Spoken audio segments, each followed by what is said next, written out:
Karaoke-bändi osa 2. Tahtien lisääminen, soitinten ja sävellajin muokkaus. Kun haluat kuunnella tai mykistää yksittäisiä soitinääniä, vedä vasemmalta reunasta näkyviin raitavalikko.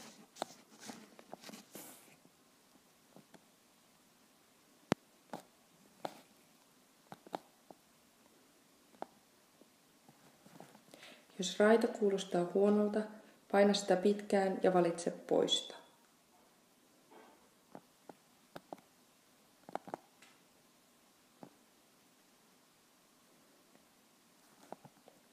Raidan voi myös kopioida ja liittää esimerkiksi toiseen osioon.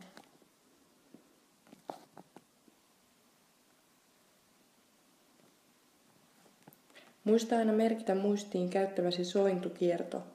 Jos se ei kuulosta mieleiseltä, voit vaikuttaa sävellajiin eli sointuihin.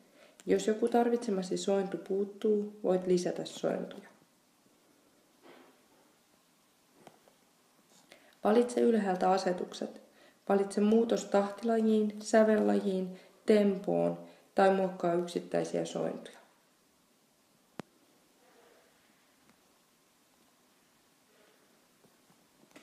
Sävellajissa biisin korkeus muuttuu, vaikka teema kuulostaa samalta, eli sävelten väliset erot pysyvät samoina.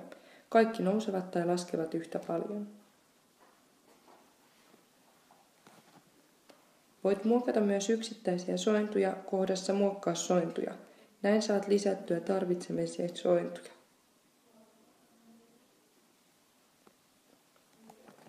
Jos raita yksin kuulostaa hyvältä, mutta joku tuntuu olevan kokonaisuudessa pielessä, kokeile säätöjä vasemmasta yläkulmasta.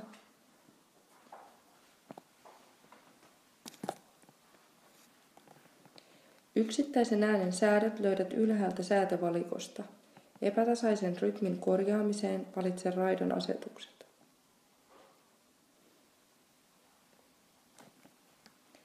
Kun halutaan tasata soiton rytmiä, voidaan kvantisoida soittoa. Valitse valikosta kvantisointi. Valitse nyt lyhyin soitossa esiintyvä nuotin kesto. Tämä kannattaa olla usein suurimmillaan 1/8, jotta soitosta ei tule kovin konemaista ja tökkivää.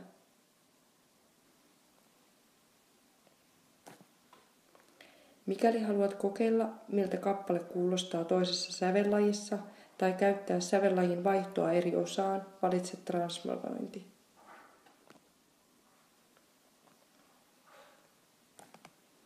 Onko osiosi valmis? Haluatko tehdä lisää osioita? Paina plussaa oikeassa yläkulmassa. Valitse lisää ja saat uuden osan. Muista, että voit kopioida esimerkiksi rummut edellisestä osiosta. Voit myös kopioida jo olemassa olevaan osaan kaikki ne instrumentteineen. Valmiissa laulussa on usein vähintään A- ja B-osa. Kun nämä ovat valmiit, niitä voi monistaa useamman säkeistöksi ja kertosäkeiksi. Pidä hauskaa musiikin parissa. Tästä lähtee omien kappaleiden rakentaminen.